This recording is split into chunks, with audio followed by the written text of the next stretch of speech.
প্রিয় বন্ধুরা আপুরা আসসালামু আলাইকুম। কেমন আছেন আপনারা? আশা করছি ভালো আছেন। আমিও আল্লাহর রহমতে আপনাদের দোয়ায় ভালো আছি। একটি পাতিলে করলা ও আলু কুচি, সাথে পেঁয়াজ কুচি, রসুন কুচি, কাঁচামরিচ করে এটা সব একসঙ্গে দিয়ে দেব।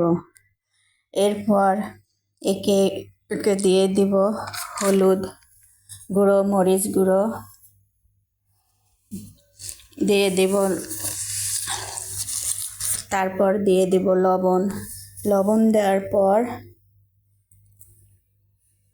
দিয়ে দেব তেল, হলুদ দিব হালকা করল্লায় হালকা হলুদ দিলে করল্লার সবুজ সবুজ কালারটা থাকে, দেখতে ভালো লাগে এবং খেতেও ভালো লাগে। যাই হোক, এইবার লবণ দিয়ে দিলাম। লবণ দেওয়ার পর এইবার দিয়ে দেব তেল দেওয়ার পর শুরু হয়ে যাবে টর্নেডো, ঘূর্ণিঝড় শুরু হয়ে যাবে, দেখতে পাবেন আপনারা। এইবার শুরু হয়েছে ঘূর্ণিঝড়। হাত দিয়ে অনেকে মাখায়, আর আমি এইভাবে কাঠের চামচ দিয়ে এইভাবেই মাখাই নিই। যাই হোক, অনেকে করলা কেটে তারপর ধুয়ে নেয়, তখনও করলাটা নরম হয়ে যায়, কিন্তু আমি করলা কাটার আগে ধুয়ে নিই, এজন্য বেশিক্ষণ মাখাইতে হয়।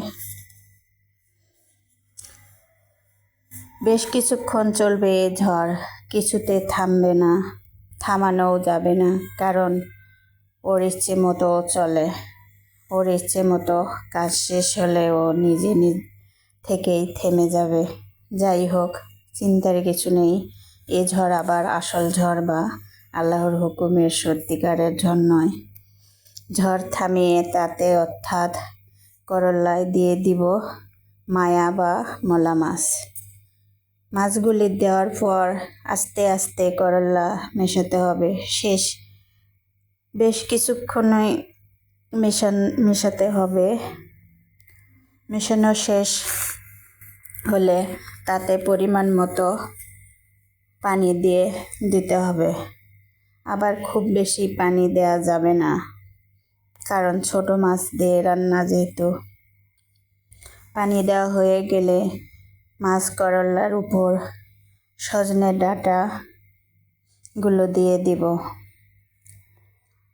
এভাবে ঢাকনা দিয়ে রান্না করব করলা সজনে ডাঁটা। আপনারাও এইভাবে রান্না করে খেয়ে দেখবেন, ভালো লাগবে। আমার কাছে তো ভালো লাগে, এজন্য এভাবে রান্না করতেছে। তো আবার ভিডিও করে আপনাদের সাথে শেয়ার করতেছে, আপনারা রান্না করে খেয়ে দেখবেন। এই হচ্ছে আমার আজকের করলা দিয়ে সজনে ডাঁটা রান্না। এইভাবে ঢাকনা দিয়ে চুলায় বসে দিয়ে রাখবো, রান্না শেষ না হওয়া পর্যন্ত। ভালো থাকেন সবাই, আল্লাহ হাফেজ।